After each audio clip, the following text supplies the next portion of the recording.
Vamos All stand stand up. up. And today we're going to praise the God who equips us with time, talent, and treasure. Yeah. And today I want you to bring your voices out, to bring your heart out, as God sends us out to the world to serve the last, the Yes. least, and the lost. Hallelujah. I want you Praise guys to Jesus. lift your hands up and lift your hands high as we serve God today, alright? Come on, rub your hands for Jesus. And let's do this, everyone. Yeah. Praise you, Father. Hallelujah. Praise you, Lord. And give your best to that today. Praise you, Jesus. Alright, here we go. Jesus, Lord of my salvation, Savior of my soul, send me out to the world to make you known. Send us out, Lord. Jesus, King of every nation, this world's only hope, send me out to the world to make you known. Send me out to the world.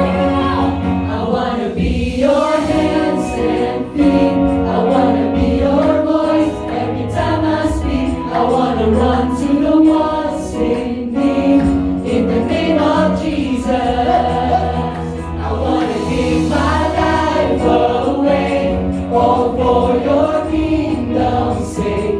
Shine a light in the darkest place. In the name of Jesus, in the name of Jesus. Praise you, Father. Praise the Lord. Hallelujah. Powerful in God. Send us out, Lord Jesus. Carry to the brokenhearted, mercy you have shown. Send me out to the world to make you known. To the ones in need of rescue, with me I will go. Send me out to the world to make you known. Send us out, Lord. Send me out to the world. I wanna be your hands and feet. I wanna be your voice every time I speak. I wanna run to the ones in need. In the name of Jesus, I wanna give my life away, all for your kingdom's sake. Shine a light in the darkest place. In the name of Jesus, in the name of Jesus. In your name, Jesus. We want you, Lord. I want to sing this to God. Here am I will go. Send me out to make you known. There is hope for every soul. Send me out, send me out. Here am I will go. Send me out to make you known. There is hope for every soul, so send me out. I wanna be your hands and feet. I wanna be your voice every time I speak. I wanna run to the ones in need. In the name of Jesus, I wanna give my life away, all for your kingdom's sake. Shine a light in the darkest place. In the name of Jesus, I wanna be your hands and feet. I wanna be your voice every time I speak. I wanna run to the ones in need. In the name of Jesus, I wanna give my life away, all for your kingdom's sake. Shine a light in the darkest place. In the name of Jesus. Yes, in God. In the name of Jesus. Oh, praise Him, brothers and sisters. Praise you, Father. Praise Praise Him, you, Lord. Jesus. Lord is my Lord. Yes, the Lord good God. Woo! Come on, give Him praise. Yes, Jesus. Hallelujah. Praise the Lord. Hallelujah. Come here today, all of us here at the feast. We carry everything. We carry our burdens. We carry our problems. We carry everything, maybe positive or negative. Yes, oh God. But this time, brothers and sisters, let it all out. Yes, Father. Give everything to God. Release everything. Let Him fill you with blessing. Oh yes, Jesus. From the Lord God, we can give blessings to others. Yes, Father. In this we pray in the almighty name of Jesus. Amen. Amen. Yes, Father.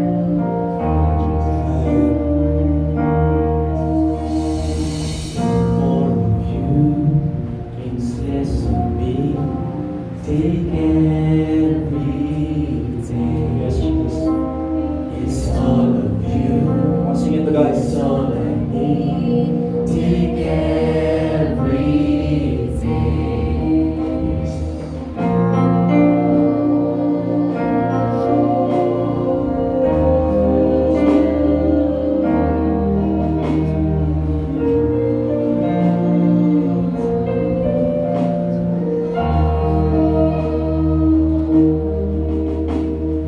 You are my life and my treasure. Yes, Jesus. All that I can live without. Here at your feet, my desires and dreams I lay down. Want to sing it together to God? You are my life and my treasure. The one that I can't live without. Here at your feet, my desires and dreams I lay down. Keep singing it to God. You are my life and my treasure. Yes, Jesus. One that I can't live without. Here at your feet, my desires and dreams I lay down. Here at your feet, my desires and dreams I lay down. If more of you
to ourselves, to our selfishness, to our unforgiveness, to our doubts, to anything, Lord, that's negative and it's not of you, Lord. As we take away all of this, Father, and fill us up, Lord, with all the beautiful things coming from you, Jesus. Lord, help us, Lord, to open our hearts for you to fill us up. Brothers and sisters, I invite you to close your eyes as we feel the Holy Spirit. Focus on the melodies of Christ that's in this place. Let Him speak to your heart. Give everything that you needed to give up so that Jesus can remain in your life.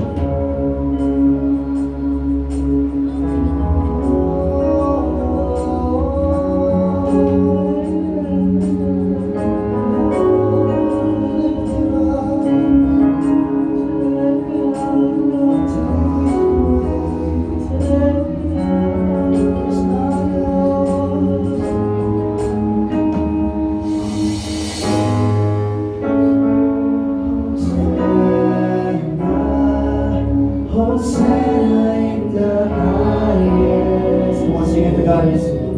Hosanna, Hosanna,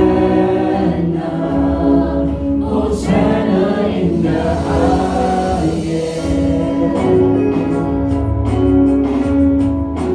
So we give all the praise to you, Jesus. Take away what's not yours, Father.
express your joy and thanksgiving to the Lord. So my dear brothers and sisters, when you sing Hosanna, it's you're singing of highest praises to the Lord. So this afternoon, can I make a request?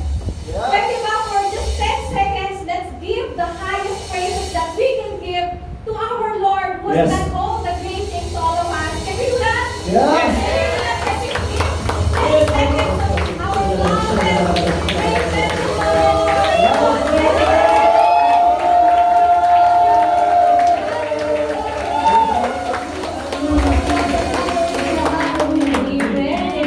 Sarap sa pakiramdam when you shout your praises to God. Diba? Amen. Now, can you tap people around you and tell them, welcome home? Welcome home. Ayan. Because this is our home. So we always say, welcome home. Okay? And this afternoon, we are now down to our third part of our series, Ways of the Saints. And it's been mind-boggling the past two series, right? Yes. Diba? May natutunan ba kayo for the past two series? Yes. Meron naman siguro, diba? So this afternoon, before we dig deeper to our word, you know the drill, you know what we need to do. So let's all pray this prayer of ours and let's declare abundance in our life. In the name of the Father, the Son, the Holy Spirit, amen. You can stretch wide your arms as we say and we declare today. Today sings all of God's love for me. Today I open myself to the unbounded, limitless, overflowing abundance of God's universe. Today I open myself to God's blessings, healing and miracles. Today I open myself to God's word, so that I become more like Jesus every day. Today I proclaim that I am God's beloved, I am God's servant, I am God's powerful champion, and because I am blessed, I am blessing the world. In Jesus' name, amen. Amen. Let's honor the word of God. Thy word is a lamp unto my feet and a light unto my path.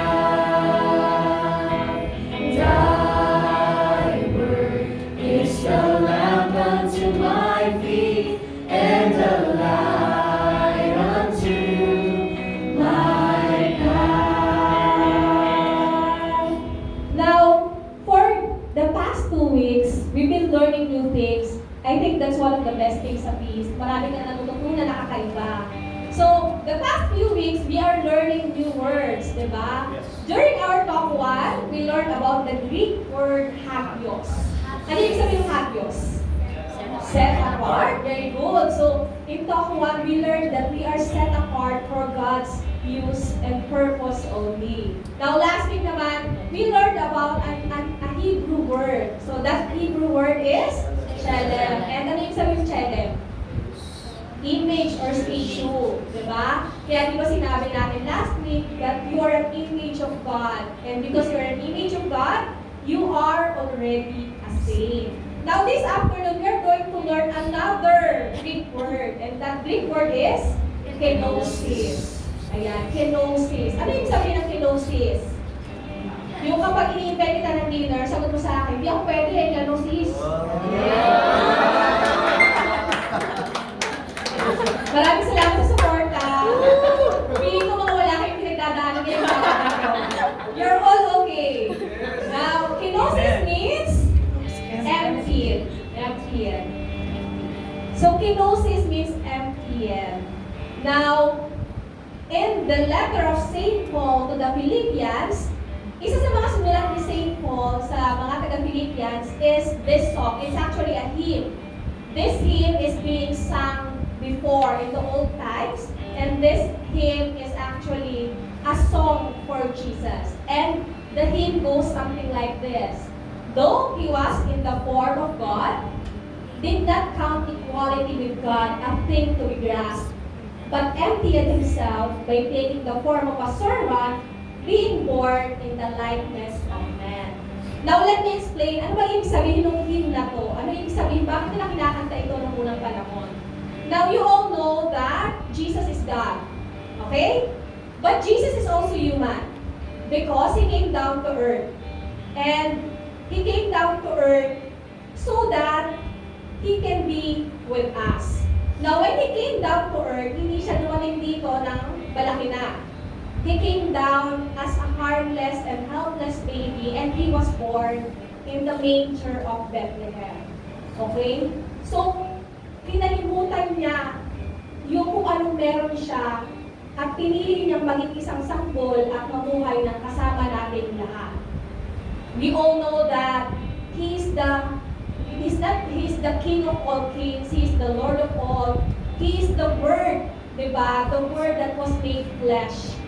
But He forgets all of those. Pinili niyang mas makasama tayo, pinili niya nakalimutan yung divinity niya, pinili niyang i-surrender yung buhay niya na nasa paradise. Pinili niyang iwanan yung pagiging king niya so that He can be with us and so He could call all of us His friend. Some of you may wonder, bakit niya ginawa niya yun? Why is it that He was able to give up everything and to live just like us? It's because of this. He emptied Himself of all treasures so you can be His treasure. Iniwan niya yung mga meron siya. He is God, but He came down as human and He called all of us His friends. And we became His treasures here on earth. Now, why is Saint Paul emphasizing this hymn to the Philippians? Ano ba yung purpose ni Saint Paul nung sinulat na ito sa mga taga-Philippians? And ano ba yung message nito para sa ating lahat this afternoon? It's simply a way to tell us that if we are a follower of Jesus, that if we follow Jesus, then we need to live like Jesus did. If Jesus was able to leave everything behind, we are also asked to do the same. We are also asked to give up everything and to empty ourselves in the service of others. Now, of course, hindi natin kayang gawin yung ginawa ni Jesus, di ba? Unang-una nakatira sa paradise. Dito nakatira ka lang sa condo. Di ba? Si Jesus may kaharian siya. Ito yung kaharian mo, hindi ko alam. Ako wala akong kaharian dito sa mundo. Ang meron lang ako yung family ko. But Jesus was able to give up everything and we can never match that. Hindi natin kayang pantayin kung ano yung binigay niya para sa ating lahat. He gave His own life for all our sake. But what it is that we need to empty? What are the things that we can give up to God? Ano ba yung mga bagay na hinihingi niya na ibigay natin lahat sa Kanya, i-surrender natin sa Kanya? If Jesus was able to give up His paradise, we are also asked not to give up our paradise, but to give up our pride. If Jesus was able to give up His glory, we are asked to give up our garbages and burdens in life.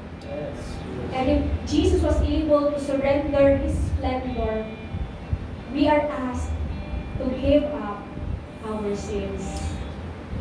This afternoon, this is the call for all of us. For us to empty ourselves. Then why do we need to empty ourselves? Why do we need to give up everything to God? Ask me why. Why? Yung medyo convincing na why. Why? Why? Masarap yung pagkain mamaya. Yung mas convincing pa na why. Why? Yan.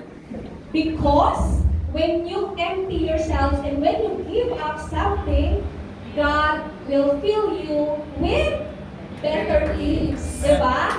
Kapag may mga binilift up ka at mga pinapakawalan ka sa buhay mo, pinapalitan yun ni Lord. Yeah, so good.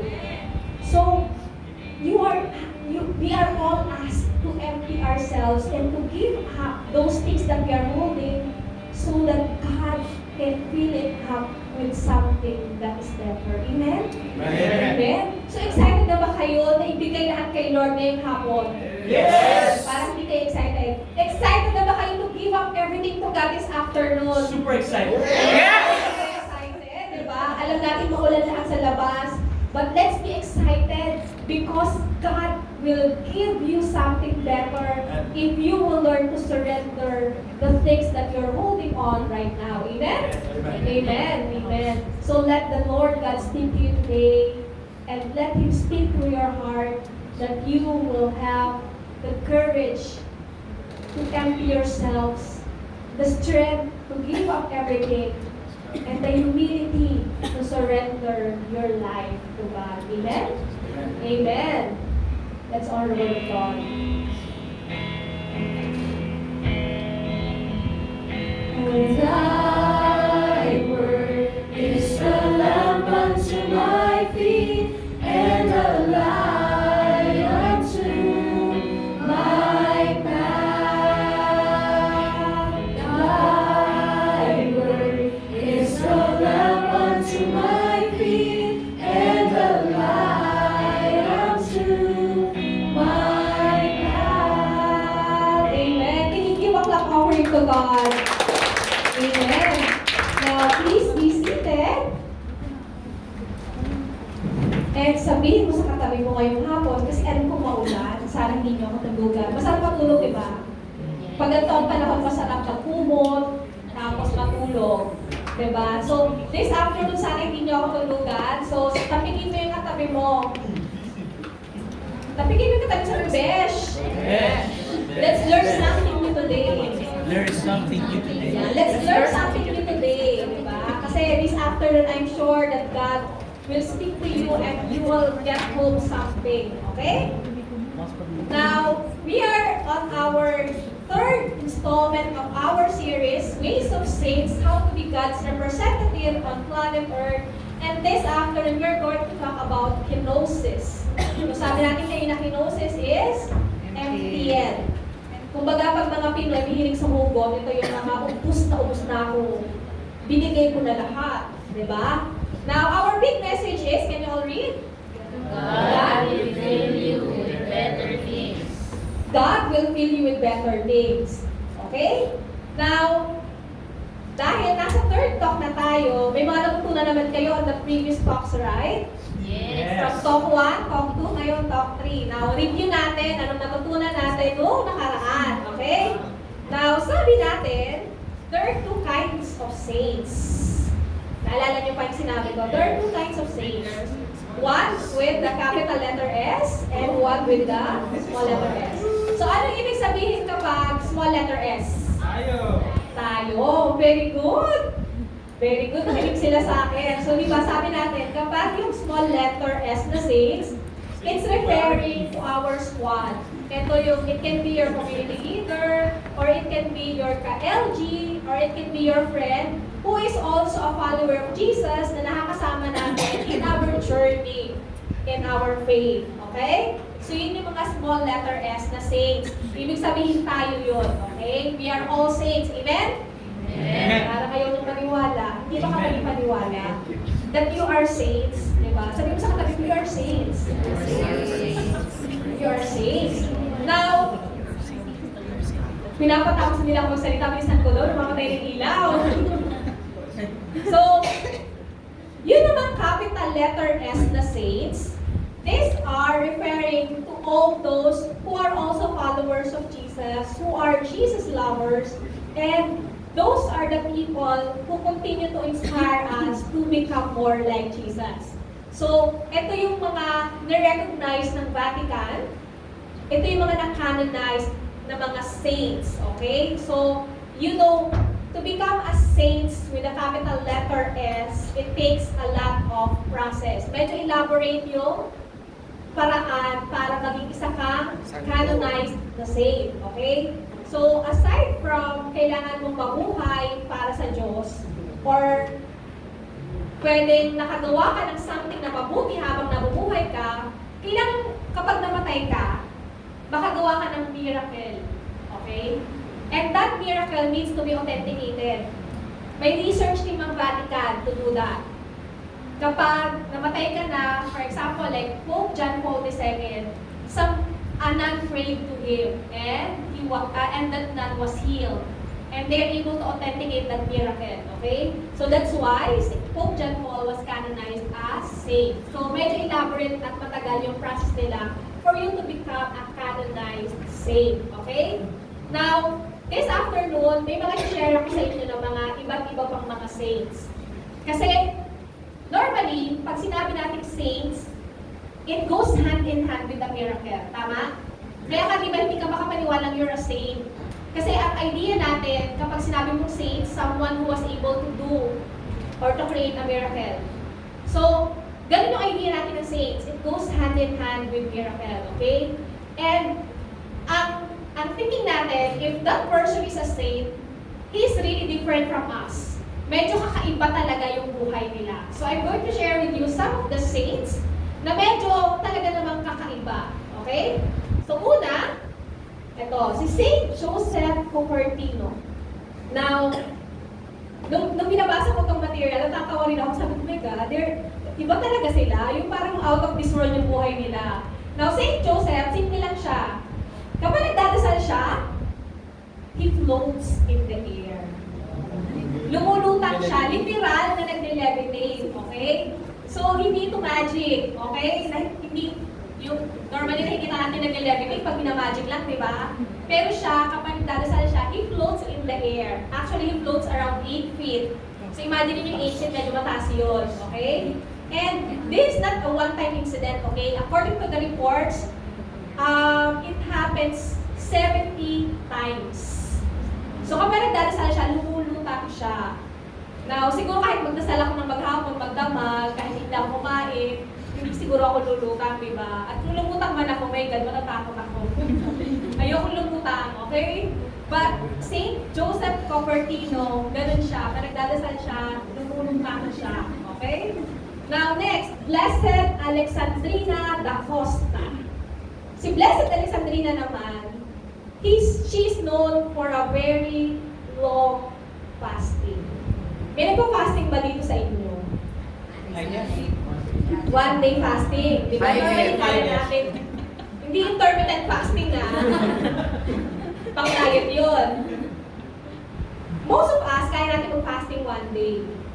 2 days. Brother Bo can do fasting for 5 days. Normally kapag Holy Week, ini-encourage na tayo na mag-fasting for 5 days. Yung ang pwede mo lang, wala kang pwede kainin, pwede ka lang uminom ng mga fruit juices. Okay, 5 days yun. We all know that Jesus fasted for 40 days. Okay, si Blessed Alexandrina, alam niyo ba kung gaano katagal siya nag-fasting? 13 years. 13 years siya nag-fasting. And take note, for those 13 years, wala siyang kinakain. Ang ginagawa lang niya is, nagtitake siya ng daily communion. Ibig sabihin, nagsisimba siya, and she just drinks water. So imagine niyo, di ba, 13 years. My God, ako nga pag isang buwan, mamamatay na ako eh. Siya 13 years. Okay? So, dun siya naging kilala for fasting for very, very long time. 13 years. Next, we all know Saint Padre Pio. Alam niyo ba yung talent ni Saint Padre Pio? Meron siyang talent. Meron siyang gift of bilocation. When you say gift of bilocation, you can be in 2 places at once. So, gano'n si Padre Pio. There is one incident that he was in the convent praying, but he is also seen in another place ministering to other people. Okay? So, meron siyang tinatawag na gift of bilocation. Diba? Alam niyo nung bata ako, dati pangarap ko yan eh. Sabi ko, I want to be in 2 places at once. Actually, you can do it. Magagawa niyo yun. You can be in 2 places at once. Tumayo ka sa state line. Yung kaliwa mo nasa kabilang state, yung kanan mo nasa kabilang state. You can be in 2 places at once. Pero mas kakaiba sa Padre Pio kasi talaga namang literal na multitasking siya na 2 places at once. So yun yung gift niya. So siguro pa nagka-gift ako, gusto ko yung gano'n, di ba? Talo mo kayo nag-teleport. Eto, kilala niyo to. Saint Francis of Assisi. So ano yung meron kay Saint Francis of Assisi? Stigmata. Ay, yun. Thank you. So meron siyang stigmata. Alam niyo yung stigmata? Yes. Wounds of Christ. The wounds of Christ. Okay? So, one day when Saint Sisi was praying, may dumapo sa kanyang ibon, and after that, nagkaroon siya ng mga stigmata. So, meron siyang wounds sa kamay tsaka sa paa. In the same parts kung saan meron wounds si Jesus. Now, ang malupit nun, because he has stigmata, and he was bleeding for the rest of his life. Okay? So, simula nagkaroon siya hanggang sa namatay siya, his hands and his feet are bleeding. Diba? Ikaw nga, pag nagkasugat ka, na-stress ka na yun. Pero siya, all his life, meron siyang stigmata. Okay? So, that's St. Francis of Assisi. And, of course, ayaw mong slides ko. Ayan. Nawala. St. Joseph of Nazareth. Kilala natin lahat yan, di ba? The foster father of Jesus. Actually, he's one of my favorite saints kasi kung hindi dahil sa kanya, di ba, hindi naman mapupulfill yung prophecy. So, nung time na nalaman na nabuntis si Mary, willing na siyang iwan si Mary, di ba? Pero dahil nagpakita yung anghel sa kanya, pinili niya palagutan si Mary at pinili niya maging ama ni Jesus at siya yung palaki kay Jesus. Okay? Now, bakit ko siya favorite? Kasi, alam mo yung tinanggap mo yung isang responsibility even though hindi, alam mo hindi naman sa'yo yun. Marami kasi akong